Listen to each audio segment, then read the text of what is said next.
I never expected something like this. There I was, sitting alone on the edge of my bed, staring at my phone. My fingers hovered over the screen, my heart pounding in my chest. The message was simple, too simple really, but the weight of it hit me like a freight train. No warning, no context, just a sentence. You should know what your wife is up to when you're not around. I froze, staring at the words for what felt like hours, but it couldn't have been more than a few seconds. My mind raced. What the hell does this mean? The message didn't offer anything more, but attached to it was a photo. My wife, laughing, smiling, leaning in far too close to a man I knew all too well, Daniel. Not just any guy, but a so-called friend of mine. The photo felt like a punch in the gut. She looked so at ease, so comfortable with him. Too comfortable. My stomach twisted. I didn't want to believe it, couldn't believe it. But deep down, something about the way she looked at him in that picture. It made everything feel wrong. Too wrong to ignore. My thoughts spiraled, but I couldn't move, couldn't look away from the screen. Everything felt numb. I tried to tell myself it was nothing. Maybe it was innocent. Maybe it was a misunderstanding. But that one image, that one moment, chipped away at my trust in ways I didn't know were possible. The silence in my room felt suffocating, pressing in on me. I had to know more, had to find something, anything, that could explain this. My thoughts were a mess of confusion and disbelief, but one thing was clear. My life, everything I thought I knew, was shifting under my feet. This was the start of something I wasn't ready for, something that would change everything. I couldn't stop staring at the photo. My wife, the woman I thought I knew, was sitting at a table with Daniel, my friend, laughing, her hand resting on his thigh. The image was so casual, so intimate, it made my stomach lurch. I didn't want to believe it. I couldn't believe it. But the longer I looked at it, the more I felt like I was suffocating. The room around me seemed to blur as I thought back to the countless times I'd trusted her, believed in our relationship. How could she do this? How could she betray me like this, with someone I considered a friend? The weight of that realization crashed down on me. Was this really happening? My mind flashed to all those little moments that had never added up. Those late nights she had work, or the sudden, unexplained nights out with her friends. I had brushed them off as nothing, as small things that didn't matter. But now, looking at this photo, everything felt like a lie. My marriage, the trust one had in her, was crumbling right in front of me, and I didn't know what to do with it. I felt like a fool. How had I not seen it? How had I missed all the signs? The betrayal wasn't just in the photo, it was in every little piece of my life that suddenly seemed to be falling apart. The truth was there, staring me in the face, and I couldn't ignore it any longer. I couldn't stop myself. My hands trembled as I scrolled through my phone, replaying everything in my mind. Late nights at the office, those last-minute girls' nights, that seemed to pop up out of nowhere. And then there was the emotional distance, the way she'd been pulling away physically and emotionally without me even realizing it. At first, I told myself it was just stress or that maybe I was overthinking things. But now, seeing that photo, it all started to make sense. It was like looking at a puzzle with pieces I'd ignored until now. The late nights were never just late nights. The unexplained absences weren't just coincidental. She was never really there, not the way she used to be. The distance wasn't just about time, it was about something else, something that now felt like a growing chasm between us. I kept digging, looking for something that might explain it all away, some sign that I was wrong. But the more I uncovered, the clearer it became. I had been blind to what was happening right under my nose. Every excuse she'd given me, every time she'd pushed me away now felt like a lie. And the worst part? I didn't want to believe it. I wanted to brush it off, to tell myself I was just being paranoid. But deep down, I knew. I knew this wasn't just a misunderstanding. Something had changed. And it wasn't me. When she finally walked through the door that night, everything inside me screamed to confront her, to demand answers. But I waited, watching her act like nothing was wrong, like I hadn't just seen everything. I couldn't hold it in any longer. I held up my phone, showing her the message, the photo, and asked her point blank, "What is this?" For a moment she just stared at it, then at me. Her expression shifted from shock to something I couldn't quite place. Anger, maybe? It happened so fast, like a switch flipping in her. And then she spoke. "Are you seriously going to believe this garbage?" she snapped. Her voice was sharp, defensive. Paranoid, she called me. Paranoid. I wanted to scream at her, to demand the truth, but instead I stood there, shaking. What was happening? She turned it around on me as if I were the one with the problem. She accused me of being insecure, controlling, of overreacting. And for a moment I wanted to believe her. Maybe I was imagining things. Maybe I was too quick to jump to conclusions. Maybe I'd been too trusting, too naive. My mind spun, my doubts creeping in like shadows, twisting everything I thought I knew. But then I remembered the look in her eyes in that photo, the one she hadn't given me in months. The look that said more than words ever could. And suddenly I wasn't so sure. I wasn't so willing to back down. She wasn't even trying to deny it anymore. Instead, she shifted the blame, making me the problem. You're doing this to yourself, she said, her voice dripping with frustration. You're paranoid. You're insecure. She painted me as the villain, twisting everything around to make it seem like I was the one tearing us apart. I felt my anger rise, but at the same time, something else crept in, doubt. Was I overreacting? Was I really the one who had lost it, or was she right? Had I just misunderstood everything? She made it sound so simple, so clear, like I was the one who had lost control. I tried to keep my ground, tried to stand firm, but the more she spoke, the more my confidence in myself started to erode. Could I really trust what I'd seen? Maybe it was just my emotions getting the best of me. But no matter how hard I tried to shake the feeling, I couldn't. Deep down, I knew something was wrong, but I felt like I was being pulled in two directions. One telling me to trust what I knew in my gut, the other telling me that maybe, just maybe, I was imagining all of it. Her words were like poison, seeping into my thoughts, making me question everything. The gaslighting was subtle, but it was enough to leave me feeling lost, unsure, and utterly confused. I didn't know what to believe anymore, but the frustration was overwhelming. I wanted answers, the truth, but all she gave me was a mirror, reflecting my own insecurities back at me. The party was buzzing when we arrived, the laughter and chatter filling the air like nothing was wrong. But for me it felt suffocating. Every corner of that room seemed to mock me, and I couldn't shake the feeling that everyone knew something I didn't. As my wife made her rounds, smiling and laughing like the perfect hostess, my eyes found Daniel standing by the bar. The sight of him made my blood run cold. She didn't waste any time.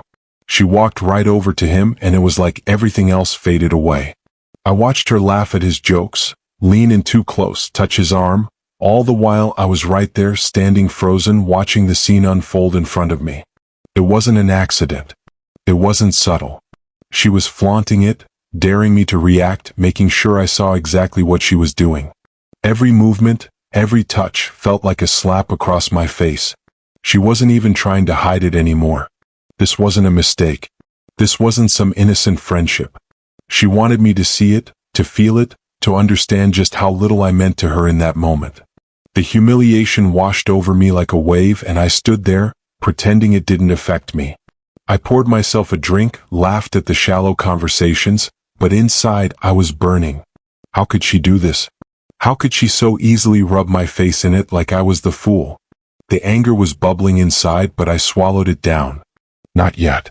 Not until the moment was right. But in that instant, I knew everything I'd thought was real was a lie. And I wasn't going to let her get away with it. I couldn't take it anymore.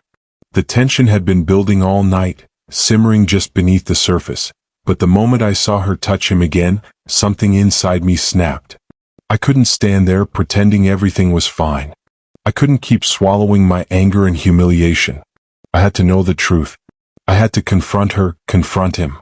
I pushed through the crowd, my heart pounding in my chest, my hands clenched at my sides. As I neared them, I saw the way she was still laughing, still leaning in too close to Daniel, her body language so intimate it made my blood boil. She didn't even notice me at first. It was like I wasn't even there. But I was. And I wasn't going to stay silent. What the hell is this? My voice was louder than I meant it to be, sharp enough to make people stop talking and turn their heads. I didn't care. This wasn't just between us anymore. I wasn't going to stand by and let them embarrass me any longer, not in front of all these people. Not like this. Her smile faltered, but she tried to play it off, her eyes darting around the room as if looking for a way out. What are you talking about? she said, trying to keep her voice calm, but I could see the panic behind her eyes. I'm talking about this, I said, gesturing to her and Daniel, about you two sneaking around behind my back. About you lying to my face and now parading it in front of everyone like I don't exist. The gasps from the crowd didn't matter. My focus was on her, on the way she was trying to act like nothing was wrong. But there was something in her eyes now, something I hadn't seen before. It wasn't guilt. It was fear. And in that moment, I realized just how much she had been hiding. Daniel just stood there, smirking at me like he'd already won. But I wasn't done. Not by a long shot. The tension was thick, the air heavy with the weight of everything unsaid. I stood there, my eyes locked on hers, waiting for her to say something, anything, to make this make sense. But instead, she took a step closer, her face twisted with anger. And then, without warning, her hand flew across my face. The slap rang through the room, a sharp crack that echoed in my ears. For a split second, I couldn't even process it. My cheek burned, the sting spreading like wildfire, but it wasn't the pain that cut the deepest. It was the sheer betrayal in that gesture. I stood there, frozen, my hand instinctively reaching up to touch the spot where she'd hit me. The silence in the room was deafening. Everyone was watching, waiting. My heart was pounding in my chest, but my mind was racing faster than I could keep up with. How had it come to this? How had we gone from love to this? Pathetic. She spat, her voice trembling with emotion. You can't stand that someone actually wants me. Someone who treats me better than you ever did. Her words cut deeper than the slap. Better than I ever did? The venom in her tone made my stomach churn. All I had ever done was love her. But now it was clear that wasn't enough. I had become the problem in her eyes, and no matter how much I tried to fight for us, she had already made her choice. The anger surged inside me, mixing with the humiliation, but something inside me snapped.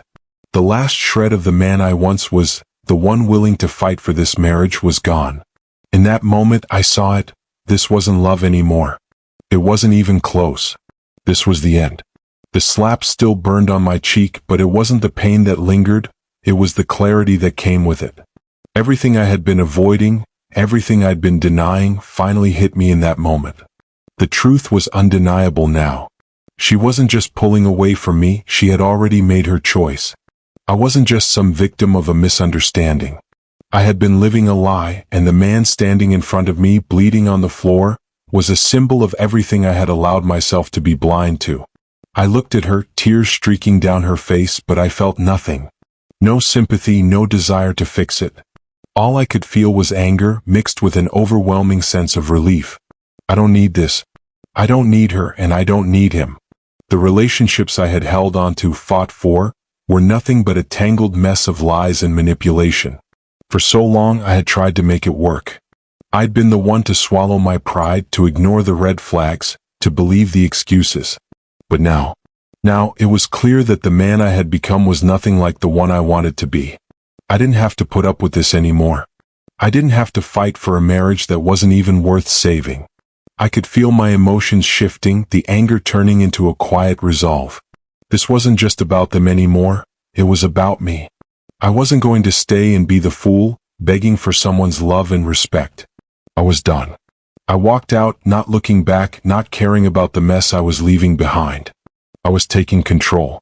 I was choosing me for the first time in a long while. The weeks after that night were a blur, filled with messages, calls, and constant attempts to make me feel guilty, like I was the one who had broken everything. She begged me to reconsider, tried to pull me back into the chaos of what we once had. But I wasn't listening anymore. The anger still simmered beneath the surface, but something else had begun to take root: clarity. I realized I didn't need to fix this. I didn't need her or him or any of the lies that had been suffocating me for so long. I wasn't going to let her manipulate me into second-guessing myself again. I knew what I had to do. The next morning, I hired a lawyer. I didn't give her the time to spin her story to make it sound like I was the bad guy. I filed for divorce not as an act of revenge, but as an act of reclaiming my life. The truth was, I had been letting myself be dragged down for too long. It wasn't just her fault. I had allowed myself to stay stuck, to keep fighting for something that wasn't even worth fighting for. When she came home that night, her face streaked with tears, pleading for me to stay, I didn't hesitate. I was already packing my things. She stood there, begging me to stop, to think about what we'd built. But I didn't have to think about it anymore. I'd thought about it for months, and now the answer was clear. There was nothing left to save. I walked out that night, leaving behind the mess, the lies, and the woman who had once meant everything to me. I didn't look back. I couldn't. As I moved on, piece by piece, I began to rebuild. It wasn't easy, but every day I felt stronger. Every day I reminded myself that walking away from her, from that life, was the best decision I could have made. It wasn't about winning. It wasn't about revenge. It was about taking control. And for the first time in a long time, I felt free.